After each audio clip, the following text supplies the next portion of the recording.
like Jim Rome here. All right. Let's talk sports. Yeah, let's talk sports. Yeah, we'll talk sports here. How about those Oklahoma City? Can I have you say your name now? Larry Aylward. All right, and you're? Nevin McDougall. Okay. Okay.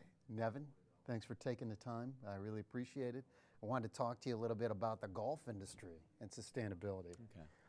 Nevin, do you think the golf industry is serious about sustainability, specifically superintendents, with what you see going on? Yeah, I think with any type of agricultural system, it's a biological system that we're working in. Whether it be turf, whether it be corn or soybeans, like we were talking about this morning, and I think the public is starting to ask questions around food that's being produced, food being consumed, and also in recreational space where consumers have a direct physical proximity. People are asking more about the environment in which we're living and operating. So I think the topic of sustainability is becoming a broader term. I think it's really how we live and act on that, I think, is the important piece. And I think when you look at golf course superintendents, they're operating a business much like any other a grower might or another enterprise. So the ability to get more with less, to manage their greens, their fairways in as professional a way as possible, minimizing nutrient bills and inputs, that makes just good business sense. So I think there is a growing awareness and questions around it. But I think in the case of your clients, your industry, I think they're already probably on a very good path and have made significant improvements.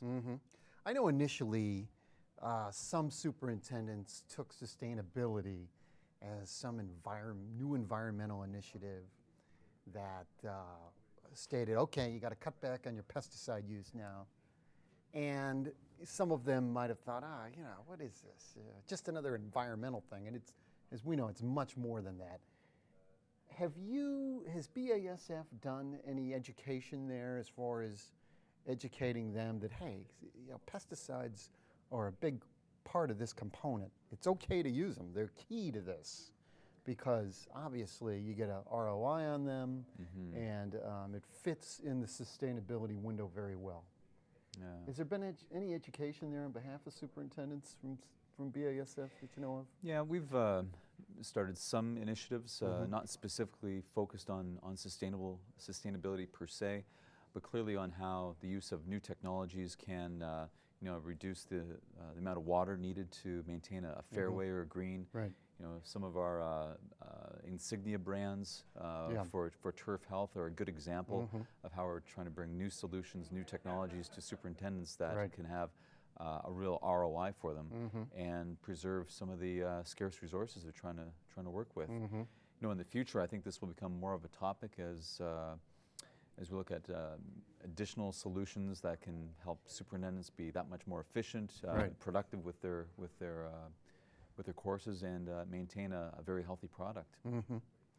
It's very clear to me from the sessions this morning that BASF has taken a big lead in the sustainability segment in the agricultural industry.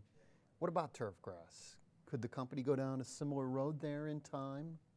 Oh, absolutely. I think there's an opportunity in all the areas that we work to bring solutions that have more benefit with less impact, using less resources. So I think there's a very nice application to the turf industry, a very logical one, in fact, given that it's a biological system, much like row crop production in the Midwest. Any idea when we see sustainability set in here in the next several years? And it was an interesting question posed this morning to some of the farmers about, hey, what do you see in 10 years? What do you see in 10 years in golf? What do you think it'll be like from a turf maintenance standpoint, from a chemical standpoint, treating turf disease, insects, weeds? What do you think? I'm very optimistic, to be honest, Larry. I think with our continued investment in research and development, looking for new solutions that can address production issues in a wide range of crops, I'm quite confident and optimistic that we'll find very suitable solutions and innovations for turf as well. Mm-hmm. You know, that's one of the benefits looking at you know, the wide range of crops that we're interested in, that the application and fit for the turf market is quite natural. Right. So I think there's a very logical linkage, and I think good potential in the future based on our continued investment in R&D. Mm-hmm. And a message here is that innovation drives sustainability. That said, are you concerned with the lack of research dollars being given to U.S. universities for that research? And what can be done to really step this up? Yeah, you know, with innovation, it certainly is one of the paths that we can take. I believe it's a very strong one, and of course that requires research and development and Yeah. dedication to that. You know, I can't really speak specifically to a particular government policy and if resources are going to one institution or another, but I know that I can see in the future that more public-private partnerships where public institutions work with industry to jointly find new ideas, work together to bring on graduate students, to have exchanges. I see that as being a very positive trend for the future, where we're working in a collaborative fashion to really get synergies Right. from both the public institutions and private industries such as ourselves. You know, I can think of a number of examples where we sponsor graduate students. We have good exchanges with a number of public institutions, universities, to further research and education in these areas. So, you know, I feel, again, very optimistic that although we may see some challenges from a financial standpoint, we seem to find our way through that. Mm-hmm. What other challenges does the company face in the next 5 years or so in the golf industry? Regulatory pressure? Do you expect more of that? I think, you know, one of the challenges will be just getting closer to superintendents and really trying to help anticipate what are the growing needs for their courses and for their business.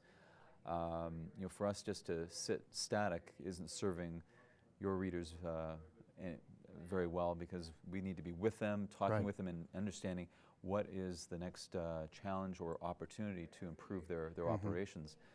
So for us, the big challenge is being closer to them, really understanding and helping anticipate what are the needs for the future. Okay, well said. Nevin, anything you'd like to add?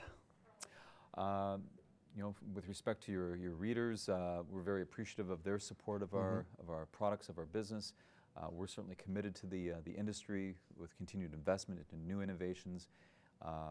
Innovations such as Insignia is, I think, a very good example of how we're trying to bring solutions that bring more with having less impact.